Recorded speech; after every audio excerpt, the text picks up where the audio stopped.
I'm so happy to have you here. Have you enjoyed yourself at the con? Well, I've been sitting here in the draft with the ice, ice coming up from below the floor about 5 feet, and freezing my nards. Yes. Okay. Nards is a good word. And I went through all the possible permutations of what I could have said there. And little draft over here. So I'm basically frozen. The only thing that seems to be alive is my mouth and my brain, and I think my right hand. Okay. So I've been sitting here signing and chatting with folks and relatively having a good time, I would have to say, for a city that doesn't seem to have any comic books. Yeah. They do have one comic shop around here somewhere. I'm not sure. I hear, see that you don't know, right? Yeah, I'm not actually. I hear they have two comic book shops, but they do mostly like gaming. Oh yeah. You know? It's a shame. I know it is, because like obviously very, very clearly this city is ready for comic books. I mean, this convention has, I don't know how many people came. My guess, 10,000, something like that. Something like that. Actually, you got numbers on that, didn't you, JD? A little over 11,000. 11,000 in a city that doesn't have any comic book shops. Yeah. I mean, think about that. I mean, it's ridiculous. I think the message is we're ready for a comic book shop. Anybody out there wants to put one in, let's do it. So next year, I can sign some comic books. I've been signing books, graphic novels. I've been signing prints, but I would say maybe 24 comic books in the whole weekend. Really? Unbelievable. That's all. The last comic book I signed here at the table was about an hour ago. One guy had one comic book, and another told me of a legend that he had a whole bunch of comic books at home that he could have brought in, but didn't. I have actually seen, I saw one person carrying around a wheelbarrow full of just boxes, so he may be making the rounds. I don't know. I haven't seen him. Oh, okay. I think it was on Friday. Maybe he doesn't know I'm here. There are people who don't know that I'm here. They keep on coming up to me and saying, I didn't know you were coming. It's in the first page of the program book. It's like, I've got the whole page. I think that's one of those like things, like dark secrets about comic book conventions. There are people who wander around saying, I didn't know you were coming. Were you coming? I didn't know that. Were you coming? I never read. And you grab the book from him and go, right there, see? Oh, I didn't know. I don't know what that is. I think it's one of those things that haunt comic book conventions. The people that go, I didn't know you were there. Oh, yeah. See, you wouldn't know that, but I go to conventions and it always happens. There's always some strange dude, you know, that comes around and says, I didn't know you were going to be here. Yeah. I would have brought a whole bunch of stuff. But it is true. That's awesome. Well, you've got a new, if I'm not terribly mistaken, you've got a new book coming out called Blood. Is that correct? I have a book coming out called Blood. That's the individual parts are not new because they've been printed in Dark Horse Presents for the last year and a half. Oh, okay. And they're being collected into a graphic novel. A first half of a graphic novel. That's one graphic novel called Blood. Yes, that is going to be coming out. Ask me when it's going to be coming out. I have no idea. You know, the publishers, they never tell you when it's going to be coming out. I guess when they advertise it, it's going to be out. So the newest thing that I'm doing is I'm doing a Superman thing for DC Comics called The Arrival of the Supermen. Oh, wonderful. And we're going to have some Supermen arrive on Earth, which I guess would put pretty much any Superman scratching his head and going, what the hell are they doing here? Because it seems to me I'm the Superman. And so we set up our story that way, and we're going to include a lot of Jack Kirby's Apocalypse characters, new Genesis characters, and I'm delving into that Jack Kirby contribution that everybody seems to either ignore or mess around with and mess it up. I'm taking my crack at it, and I hope that I won't be the guy to continue the messing up with Jack Kirby's legacy.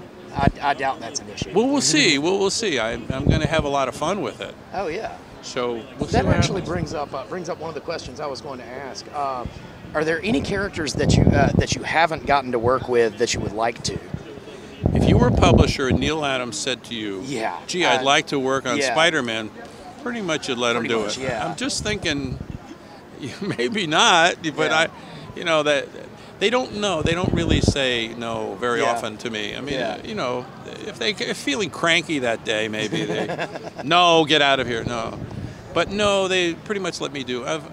almost everything I've done, I've had fun with. Everybody likes what I do. Yeah. And it's made tons and tons of money, been reprinted over and over again by the companies. And still they are cranky. I don't know what the deal is, you know. Haven't I made enough money for you guys? I think so.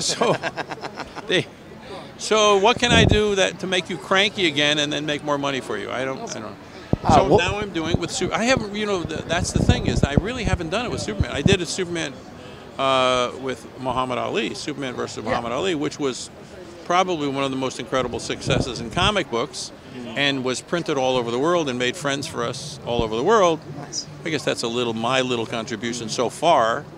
So now I'm doing, you know, when I did X-Men, of course, that saved the X-Men. I did the Avengers, that kind of brought life to the Avengers. And when I did Batman, well, we know what happened with Batman. Yeah. So what's going to happen with Superman? I mean, it's almost like there's no more tale to be told. Yeah. Which kind of makes me interested. Yeah, I was going to say, because that doesn't sound like something that Neal Adams would say. Yeah, like, you know, wow, there's always more story. There's always more story to be told. And I know in my view of Superman, he works out. Yeah. You know, a lot of people go, well, Superman doesn't have to work out because he's on Earth and he's got all these. Where did he get these muscles? I'm thinking he works out.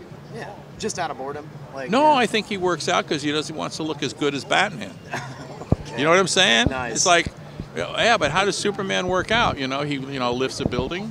I mean, he can't exactly do that. You know, like he must do something. You know, dynamic tension, right? He does dynamic tension, like that. Pushes muscles against muscles. I mean, I think that's the big secret with Superman. Is like, what's more powerful than Superman? Superman. Well, he works on dynamic tension, like this. He wrestles the other Superman. He wrestles the Superman inside of himself. Yeah. With dynamic tension. Awesome. I'm thinking. I don't know. I can't think of anything else. You know, what else does he do? But he does have muscles. So where did he get them? I've never thought about it. Because you know, if you think about it, if Superman grows up on Earth with this lousy gravity, what does he exercise? How do he get those muscles? It's true. It's got to be something. You know. Let's find out what it is. Let's mess around. Another question I had. This is actually regarding Batman. What was it? What was it in the original Batman comics that made you want to make him darker and kind of go the direction? He sucked. I think this is sucked. true. This is true. I've seen the old comics. I think sucking. Yeah. Is, major sucking was a big part of it. A lot of big part of it. No, I didn't think it was very good. It bought it. You know, it really bought it. I like, let's stop this and let's do it good. So I think that really had a lot to do with it. So, awesome. He walks around in the daytime with his long underwear on? I don't think so. All right. You know, some kid looking at, oh, Mommy, look at that man in that funny bat suit with his long underwear on. Isn't that weird? Mommy goes, don't say anything, honey. He's strange. Just, you know, Batman walking around in the daytime. I can't. Commissioner, I think we should, Robin and I will go. Robin? I think those kids are making fun of Robin with the little elf slippers and the, you know, I don't.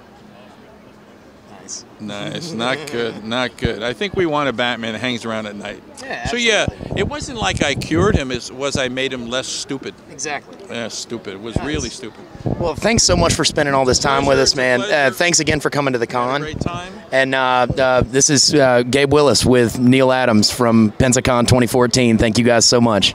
2014, guys.